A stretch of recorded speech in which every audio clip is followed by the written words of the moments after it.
Le savez-vous, c'est en Meurthe-et-Moselle, à Flins, qu'est installé l'un des tout derniers fabricants de clous français.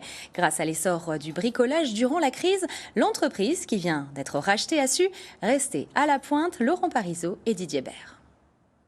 Les lieux n'ont presque pas changé depuis 150 ans. Installée dans un ancien moulin, la pointerie fondée par Georges Pathé s'est transmise de génération en génération jusqu'à cette année 2021, lorsque l'arrière-petit-fils Denis Renault a décidé de confier les rênes de l'entreprise à deux associés.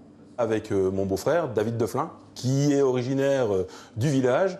Nous avons fait une rencontre un peu par hasard avec Monsieur Renault et qui, en échangeant avec nous, nous a dit qu'il avait une société à vendre. Au départ, c'était pas très, je dirais, enthousiasmant pour nous parce que la pointe, c'est quelque chose qui n'est pas forcément dans l'air du temps.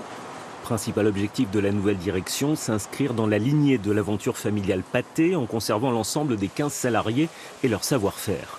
Deuxième producteur français de pointe en vrac pour le bâtiment, l'entreprise fournit des grands groupes de distribution de quincaillerie. 5 tonnes de pointes diverses sont produites chaque jour sur ces machines datant d'il y a une cinquantaine d'années.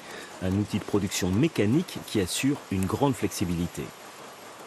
Pour pouvoir répondre très rapidement à nos clients, savoir avoir une réponse, je dirais, sous les quelques heures pour pouvoir livrer des pointes. Donc c'est très important de garder le savoir-faire chez nous parce qu'aujourd'hui, le marché de la pointe n'est pas florissant, il va en diminuant parce qu'on est de plus en plus concurrencé par de la vis, par exemple. Donc il est important de savoir faire à façon, suivant les demandes des clients. La crise du Covid et l'engouement pour le bricolage qu'elle a suscité ont dopé la production.